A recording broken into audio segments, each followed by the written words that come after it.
to give everyone spaghetti.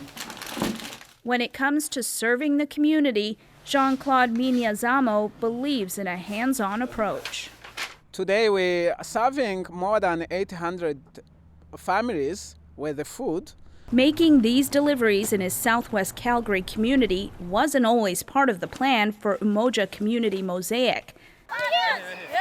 His charity started out with a soccer program for young people and tutoring sessions, but the pandemic required a pivot, and providing food is just the beginning. We were serving people already who are vulnerable. You know, we're based in public housing. One thing I do every day is fundraising. Every month we don't know where we're going to get money for next month. Looking to the future, his hope for some stability lies in the Foundation for Black Communities. There's really no reason for any community to experience the deep inequities that exist in this country. Liban Abakor says the foundation is a first for the country, created to give grants to Black-led organizations. With the federal budget set to drop on Monday, the group is asking for $200 million for the endowment fund. The reality is, philanthropy in this country works based on relationships. If you look across this country, there are over 10,000 foundations.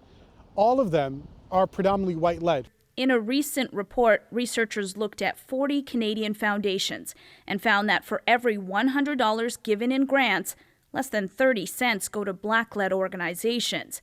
Abakor helped co-author the report.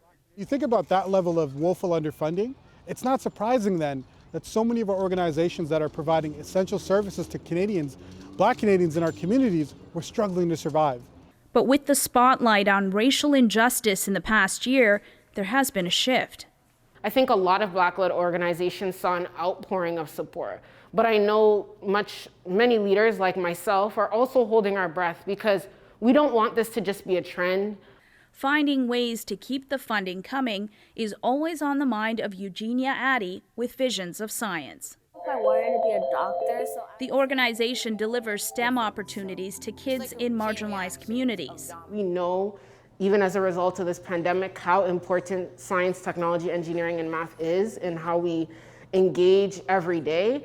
But she says early on, it was a struggle to get support for the cause. A foundation to help fund Black-led charities could have made all the difference. We're able to achieve an impact that others can't because we're there. We've lived this, we understand. So does Mignazamo and his team, and you see it in every box of food, culturally tailored to satisfy each family. This family either from Ethiopia or Eritrea, because there is a teff and a berry.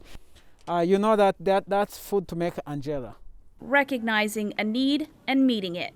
That's what he's hoping the government will do on Monday for Black-led charities like his. Magda Gebrselassie, CBC News, Toronto.